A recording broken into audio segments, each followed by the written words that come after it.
Oluşturulan festivalde temel amaç ailenin ne kadar önemli olduğu, aileye ne kadar değer vermemiz gerektiği ile alakalı çok kıymetli bir çalışma oldu. Sizlerin de bildiği üzere hakikaten yaşadığımız asırda aile değersizleştirilmekte, önemsizleştirilmekte, kadın ve erkek birbirinin rakibi olarak gösterilmekte, gençler tamamen aileden koparılmaya çalışmakta. Yapılan bu çalışmada ailenin ne kadar önemli olduğu, birlik ve beraberliğin ne kadar kıymetli olduğu ifade edilmeye çalışıldı. Bizler de bu bağlamda şenlikte yerimizi aldık. Aile bizler için çok kıymetli. Aslında bizim dünyadaki en değerli varlığımız ailemiz. Biz bu şenlik kapsamında bütün Türkiye'deki kardeşlerimize huzurlu, mutlu aile yuvaları diliyoruz. Aile bizim için çok çok önemlidir. Ailenin korunması memleketimizin başta gelen bir görevidir.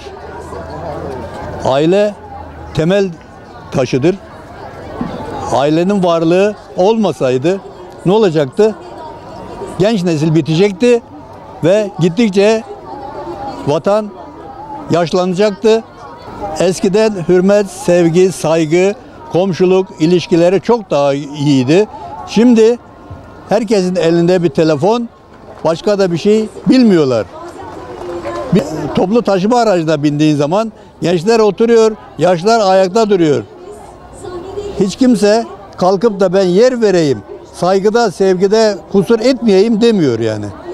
Bizim yaşadığımız şeylerde karşılıklı sevgi, saygı, komşuluk ilişkileri çok daha iyiydi, çok daha güzeldi. Bunların olmaması için ailenin daha bilinçli, daha toplumsal şeylere girmesi gerekiyor. Bana göre ailede sevgi ve saygı olursa devamı gelir diye düşünüyorum. İnşallah başarırlar. Gençler bana göre biraz daha tahsilli, eğitimli olmalılar. Güzel evlilikler için yanlış düşüncelerden vazgeçmeleri lazım. Hani her şey maddiyat değildir. Mutluluk, huzur lazım. İnşallah gençleri evlendirmek lazım. Gençler bana göre Peygamber Efendimizin isteklerini yerine getirirlerse inşallah evlilikleri de mutlu olur. Sıkıntı olmaz. Şu anda gençlerimizde bir eksiklik hissediyorum. Bu da maneviyatla ilgili bir şey. İnşallah biraz daha evliliği ciddiye alırlarsa bence şehrimiz için de, ülkemiz için de daha iyi olacak. Aile kavramını unutmamamız lazım. Aile var. Aileler boşanma olmaması lazım. İşte aile çocuklarıyla bir arada yaşamaları lazım. Eski büyük ailelerimiz kalmadı ama bir arada yaşam şartları olmadığı için şu an oluyor. Eski mahalledeki yaşamlar olsa daha güzel olur bence yani. Yeni yerleşim yerlerinde mahalle gibi yerler kurulsa, büyük aileler bir arada yaşar, o zaman daha iyi olur yani. Ailenin ekonomik durumu iyi olursa öncelikle aile daha iyi olur yani.